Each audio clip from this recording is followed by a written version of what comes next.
Chevrolet Spin ou Citroën Aircross. Qual deles é o melhor? É o que vamos saber agora. Oficialmente, os dois estão na mesma faixa de preço em suas versões mais completas, porém, somente um deles entrega espaço satisfatório, tem mais airbags, frenagem autônoma e é vendido com desconto generoso. E antes que você rejeite esse Citroën, lembrando do histórico da marca aqui no Brasil, saiba que nos últimos 10 anos o grupo Peugeot Citroën deu uma guinada completa na sua engenharia. Matou aquela lombriga ansiosa por inovação e ficou conservador. Tanto que o 208 1.6 é hoje um dos compactos mais confiáveis e baratos de manter que temos no mercado de usados. E a linha C3 atual, composta por 3 modelos, usa motor e câmbio de Fiat Mobi e Fiat Strada. O Spin abandonou aquela pegada de minivan para assumir um estilo SUV. Afinal, ninguém quer minivan, ninguém quer parecer piegas. Então o carro ganhou capô alongado e mais horizontalizado, uma suspensão elevada e até bitola mais larga também.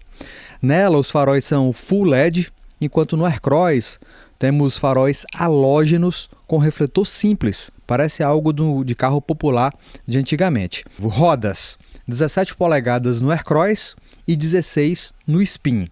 Freio traseiro, tambor nos dois carros. Sobre acabamento interno, pela primeira vez em séculos, podemos dizer que a Chevrolet superou a Citroën.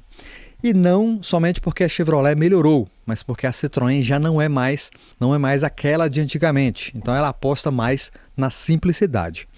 E o Aircross até melhorou um pouco. Tem couro em partes do painel, um quadro de instrumentos digital, multimídia destacada, ar-condicionado automático.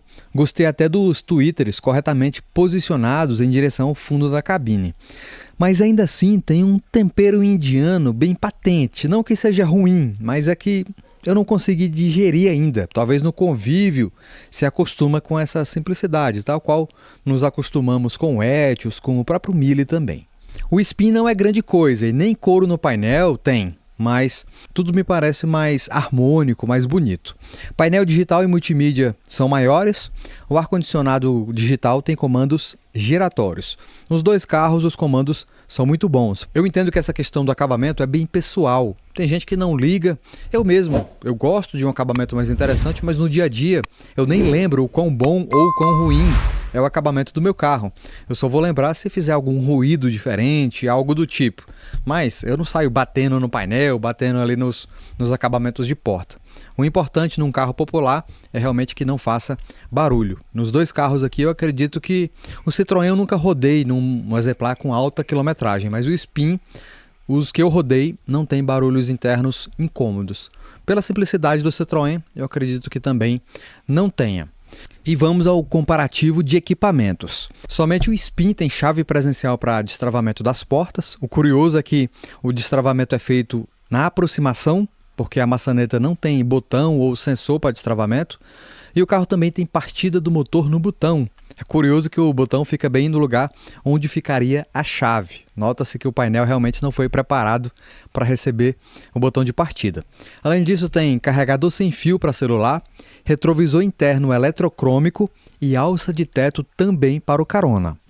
O Aircross responde com um som de melhor qualidade, não é grande coisa, mas é um pouquinho melhor, com 6 alto-falantes, e um apoio de braço direito para o motorista, que é um item bastante útil em carro automático. Como eu falei anteriormente, o Aircross usa mecânica Fiat, no caso um T200, compartilhado com a Strada Ultra, com o Fastback, e o câmbio automático CVT da Aisin, basicamente o mesmo câmbio do Corolla G11.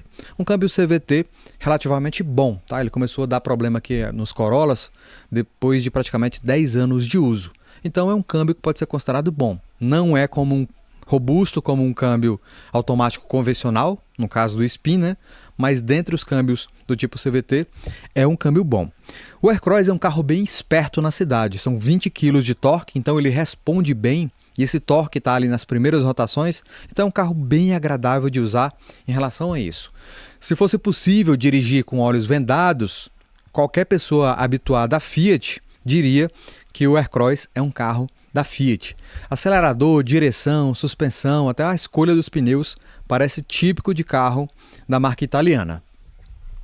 O Spin mantém o 1.8 Família 1 da GM, é um motor cujo projeto veio da Europa nas caravelas.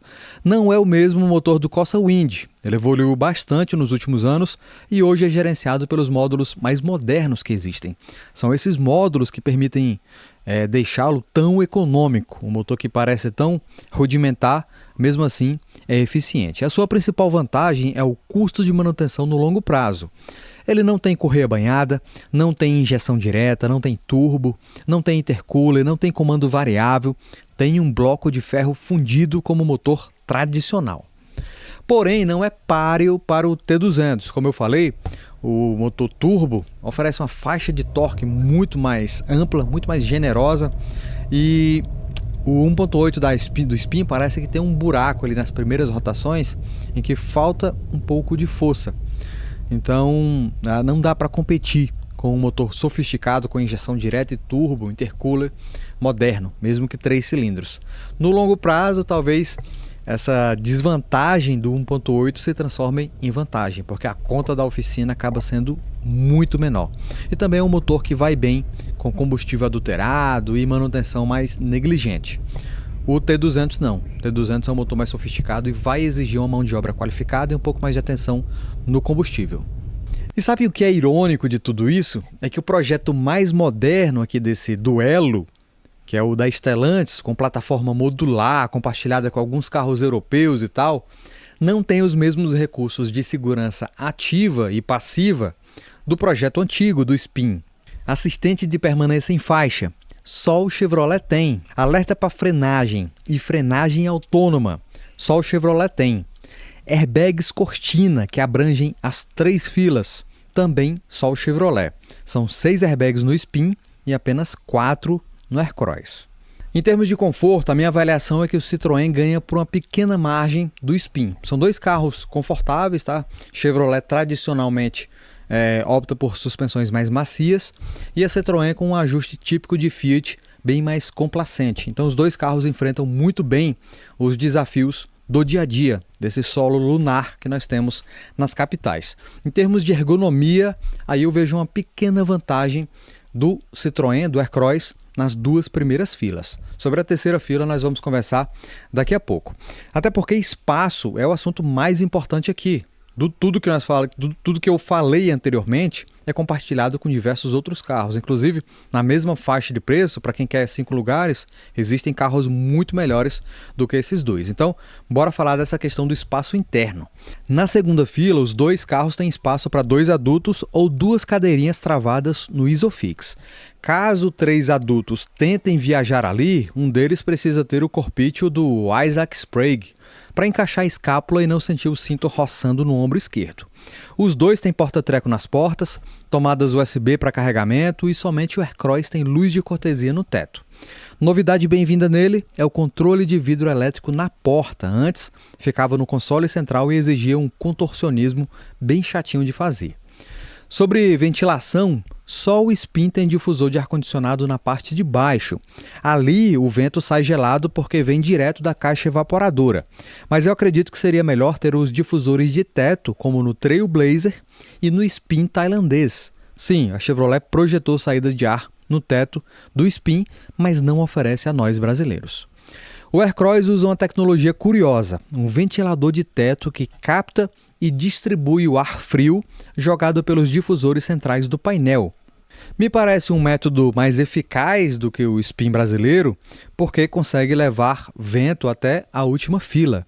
É um sistema que merece ser testado durante o BR Obró em Teresina. Eu quero ter essa oportunidade. No que tange à terceira fila, os 2 carros têm acesso simplificado. No Aircross, basta puxar 2 cintas para destravar o banco, que é erguido por uma mola a gás e abre passagem. O senão fica pelo incômodo de fazer 2 passageiros descerem ao embarcar alguém na terceira fila. Isso não acontece no Spin porque a parte menor do banco fica do lado da calçada. É uma herança da Índia, que usa mão inglesa. Falta apoio para as coxas, falta espaço para os joelhos. A cabeça fica exatamente embaixo da viga estrutural e a sensação de estar num porta-malas se dá pela presença dos suportes laterais de bagageto. No Chevrolet, o acesso é semelhante. No lugar das duas cintas, há duas alavancas para rebater o encosto e depois o assento, que fica erguido por duas molas espirais. Tem que meter o pezão no carpete, pagar cofrinho para quem está do lado de fora e então passar o quadril na tentativa de trazer junto a dignidade. Mesmo para alguém do tamanho de um hobbit como eu, a humilhação é a mesma. Falta apoio para as coxas e falta espaço para a cabeça.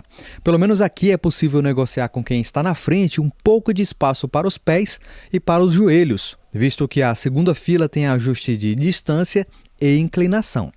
A sensação de claustrofobia é garantida pela ausência de difusores de ar-condicionado. Quem vai ali realmente se sente um cidadão de terceira classe. Isso porque o carro nem começou a andar. Quem já teve a oportunidade de passear lá na última fila sabe que é bem enjoativo, porque o balanço da suspensão acaba sendo amplificado no movimento de sobe e desce. Quem costuma andar de ônibus rodoviário, quem tem experiência costuma escolher as cadeiras do meio do ônibus, que ficam entre os eixos. Ali, o balanço é muito menor em razão disso, tá? Quem fica em cima do eixo ou atrás do eixo acaba sofrendo essa oscilação muito maior. Como no Aircross, para sair do spin basta puxar duas cintas que ficam invisíveis porque são pretas e ficam embaixo de um banco preto. Uma das cintas rebate o encosto e a outra catapulta o assento completo. Nem parece uma tecnologia da mesma empresa que faz o Cadillac Escalade. E é nessa hora que eu quero falar do aspirador VCL Stick da Kart, um equipamento indispensável para quem tem filhos e sabe da sujeira que eles são capazes de fazer lá na segunda e terceira filas. Eu testei e aprovei esse equipamento que custa o equivalente a 2 pizzas e dura mais de 10 anos. Compre pelo link do primeiro comentário fixado. Eu deixei algumas lojas confiáveis para você. Com 5 lugares montados, os dois carros são equivalentes em termos de espaço e conforto, sendo a desvantagem do entre-eixos do spin compensada pelo ajuste de distância do assento. Assim, é possível ter mais espaço para as pernas quando não há ninguém lá no chiqueirinho. O porta-malas do Aircross fica com 398 litros de capacidade e as bagagens precisam competir com os dois assentos e, por vezes, se espalham pelas brechas existentes entre eles. Não existe uma tampa que deixe tudo plano. O volume desse porta-malas sobe para 493 litros quando se deixa os dois assentos individuais na garagem. Eles são removíveis e muito leves de tirar do porta-malas. A Chevrolet diz que o assento inteiriço do spin é fixado ao chassi permanentemente para maior segurança. Evita a montagem errada que pode causar acidente. O argumento dela é validado pela própria Citroën. O Aircross europeu tem assento inteiriço e fixo ao chassi também. E mesmo com esse intruso no bagageiro, o carro da Chevrolet tem maior capacidade. São 553 litros. O problema é que nele não é possível rodar com apenas 6 lugares e um pequeno porta-malas. Ou é 5 lugares ou 7. Não tem aquele negócio bonitinho embutido no assoalho como na Zafira e no Trailblazer. O banco parece um presunto velho jogado no fundo do porta-malas. O Aircross, com 7 lugares montados, perde completamente a capacidade. O espaço que resta é ocupado pelo macaco e pelas ferramentas de step. São 42 litros, segundo a Citroën, mas mal dá para carregar 3 garrafas de Coca-Cola deitadas. Os 10 centímetros a mais no comprimento do spin se transformam em 162 litros de porta-malas. Não é grande coisa, mas é alguma coisa. Se não tiver como levar a bordo a muamba de 7 pessoas, o que resta é instalar um jet bag sobre o teto. E é aí que mora o problema. A Chevrolet sempre deu essa possibilidade no spin. O rack é funcional e limitado a 45 kg de carga. Inclusive, as concessionárias vendem um jet bag homologado e as travessas para instalar o equipamento. Já a Citroën passou vergonha ao proibir o transporte de carga sobre o teto num carro sem porta-malas. Só faltou ela recomendar que cada passageiro levasse no colo a sua bagagem, porque também proibiu a instalação de engate de reboque. Felizmente, no ano modelo seguinte, ela voltou atrás e limitou a capacidade sobre o teto a 30 quilos e também passou a vender travessas para instalação no rack original. A questão do engate permanece do mesmo jeito, tá? Os dois carros são proibidos de puxar reboque. Essa informação consta no manual e pode afetar a garantia. Nesta tabela temos as capacidades gerais em termos de peso, outra informação muito importante para quem gosta de viajar com carga total. O meu resumo é o seguinte: o Aircross oferece uma mecânica mais sofisticada, que entrega desempenho e consumo melhores, oferece mais conforto na primeira e na segunda fila, porém não funciona bem como um carro de 7 lugares para uso familiar ou mesmo profissional, para quem quer rodar como táxi. Então o Spin acaba sendo uma alternativa mais óbvia, não tem o melhor motor, mas oferece mais itens de segurança e um espaço interno realmente útil, com um porta-malas pequeno, mas funcional quando 7 pessoas estão a bordo. Eu vou finalizar agora com o meu tradicional quadro de medalhas. Veja a minha avaliação de cada aspecto e veja também se concordo ou não com a minha opinião. Sobre a questão do desconto, tanto o Chevrolet quanto a Citroën fazem promoções desses dois modelos. Porém, a Citroën é muito mais generosa.